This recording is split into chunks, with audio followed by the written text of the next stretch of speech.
What is up, Bruins fans? Today I'm bringing a clip from episode 373 of the Black and Gold Hockey Podcast, where hosts Sam Smith, Mark Allred, and David Collins discuss their thoughts on the recent performance of Bruins forward Justin Brazeau. Let's talk about Justin Brazeau real quick, and then we'll get into the games of the week, and then we'll get into your live questions, because I also have to eat before I call a game. Justin Brazeau, let's talk about him. He's had a pretty interesting start to the season, but he has gotten better, right? Yeah. He has gotten much better. He's got a consistent top six role with this Bruins team.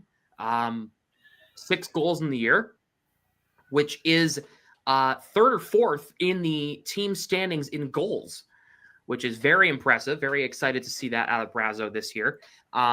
He has solidified himself as the second line right wing right now with Marchand and Elias Lindholm, although I think they're going to change that and put Zacha and Geekie with Brazeau and keep Lindholm, Marchand, and Pasternak together for right now, because they created 2 goals in about 2 minutes against the Blackhawks on Wednesday. And it looks like, Mark, that Brazeau and Geekie have a little bit of chemistry there. What are your thoughts on Justin Brazeau and how he's been playing recently? I still love the story from this guy. Just his hard work from a Newfoundland growler with the Toronto Maple Leafs organization to landing a spot in Providence on an AHL only deal and working his way there to a 2-way contract, and ultimately making his NHL debut with the Boston Bruins last season.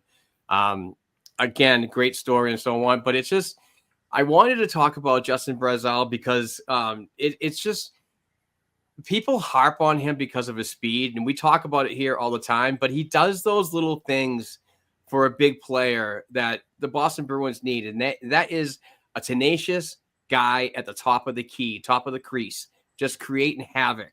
And I think he does that very well, and he did that very well in Providence, and that's what I saw down in the American Hockey League about what he did, that I see a piece up at the NHL level. But it's just, he did have a tough start to the year. I get it. But as the coaching change happened, he got a little better. And he's earning more trust and higher in the lineup, where traditionally everybody thought that he'd be a big fourth line, grindy kind of forward, not a fighter, but a grindy kind of forward. But he's producing points very well at a decent pace. He's got 13 points, which is 10 points behind team leading David Pasternak at 26. He's fourth in goals with 6. He's 5th in assists with 7. Power play goals, tied for a 3-way tie for 3 of them with Pasternak and Coyle. So, wow. It's just, what was I trying to say? I just like what he's doing in his game, and he's just, I just think he's sometimes criminally undervalued because of his slow speed. But I just like what he's doing, and I like his versatility up and down the lineup, not on wing to wing, but more or less like line to line. And Saco really hasn't moved him much, which gives him an opportunity to create chemistry with players like Geekie, Marchand, Pasternak on those top 6 offensive lines. So I just kind of wanted to point that out there. I don't think many people talk enough about Justin and how much of a valued asset he has been. More or less it's because people are still optimistic about, when a player like this is going to fall flat on his face. I don't like that type of terminology. I like what he's doing. And I like when he does get those opportunities, that he's earning the trust, not only from the coaching staff, but also the organization that's looking above, that are going to be ultimately evaluating him for future services in this Boston Bruins team. So I just, quickly just wanted to bring up Justin and, just mention on how there's just not enough talk about him. I saw a tweet the other night during the Blackhawks game, and it said, when Justin Brazeau is on the ice, good things happen. And I think we're starting to see a lot of that, especially. Wasn't that you? What? Wasn't that you? No, I didn't tweet that out. No, I don't think so. Oh, I thought you did. I mentioned it because I read it on Twitter during the game on Wednesday, but I didn't. Oh, I know who it was. It was JH, the guy on Twitter, the cool dude on Twitter. Yeah. And I quote tweeted it saying that when I broke the news of him being signed to a 2-way last year, that people were poo-pooing on it. Like, oh my God, this guy couldn't even get drafted in the NHL. And now he's going to be coming up and blah, blah, blah, and this and that. So here we are now. I'm really happy for Brazeau. I'm really happy with what he's doing. He's kicking ass. He's taking names out there. And he's got, hey, look, he's tied for 4th in team goals with him and Zacha, right, at 6. He's tied for the most power play goals on the team with Pastrnak and Coyle. Put Brazeau on the first power play unit. You saw how it worked when they kind of shuffled up the power play for like a cup of coffee on Tuesday. They put Coyle with Pastrnak and Lorei and Brazeau and Zacha. Look what happened. They scored right away, right? And you want to know why? A deflection from Dustin Brazeau. We don't need to have Zacha, Lindholm, Marchand, Pastrnak, and McAvoy all in the same unit. Yeah, because clearly it's not working, right? Clearly it's not. So if I want something more out of Brazeau, is I want that shot.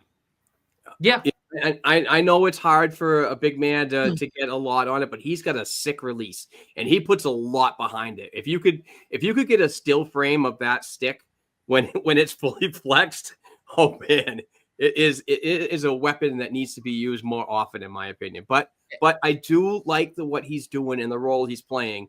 Is he's got great hands and a big body out front.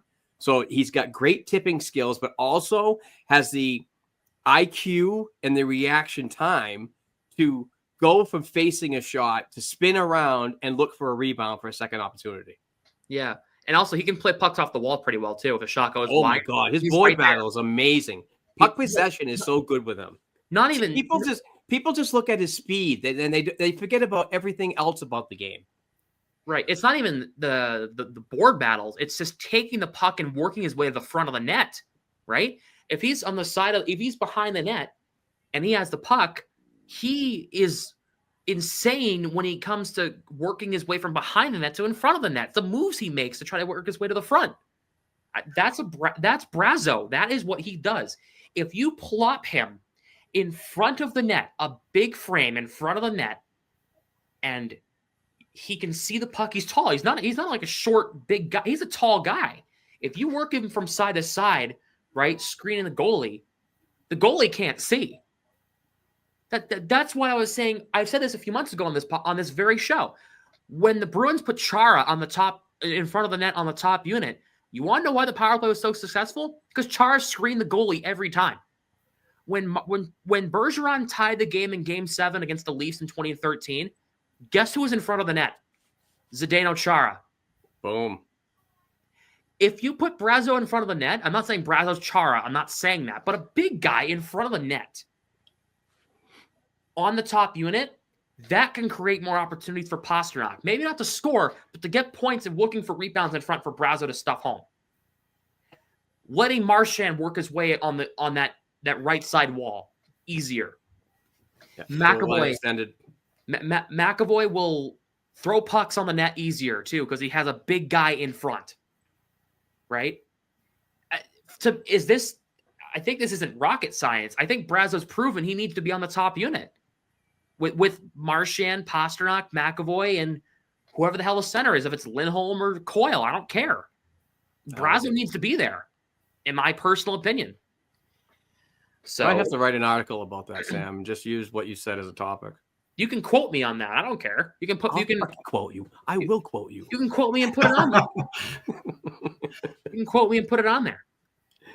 So Brazeau's third on the team with shot percentage, but 7th in shots. Man, I'm really liking this curious person. Do my job for me. I know, right? Third on the team in shot percentage, but 7th in shots.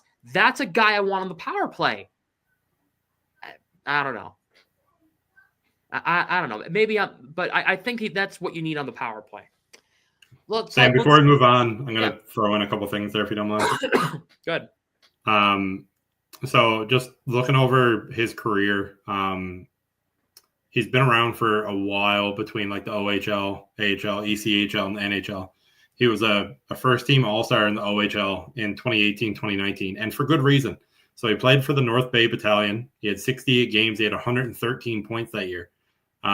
His first year, his best year as a professional came in 2019, 2020 when he played for the Growlers here in Newfoundland. He played 57 games. He had 55 points. He has more goals so far this year and more games played and more points than he did last year for the entirety of the time that he was with the Bruins. He's one of those guys that he's so easy to cheer for.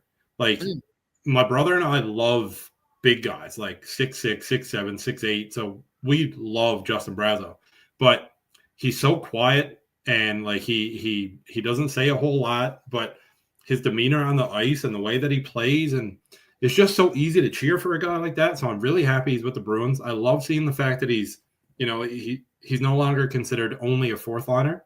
He's moving up. He's playing like meaningful minutes. Agree with both of you. Big body in front of the net. Love the way that he's been playing like that.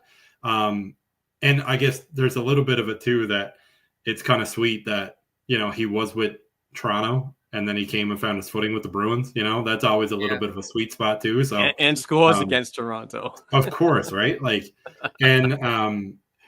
really hope they continue working him in the power play with that net front presence. He's not I saw this somewhere. I can't remember if it was on a broadcast or on Twitter, but someone said he's not a guy that's always going to show up on the score sheet, but he's a guy that can impact every game.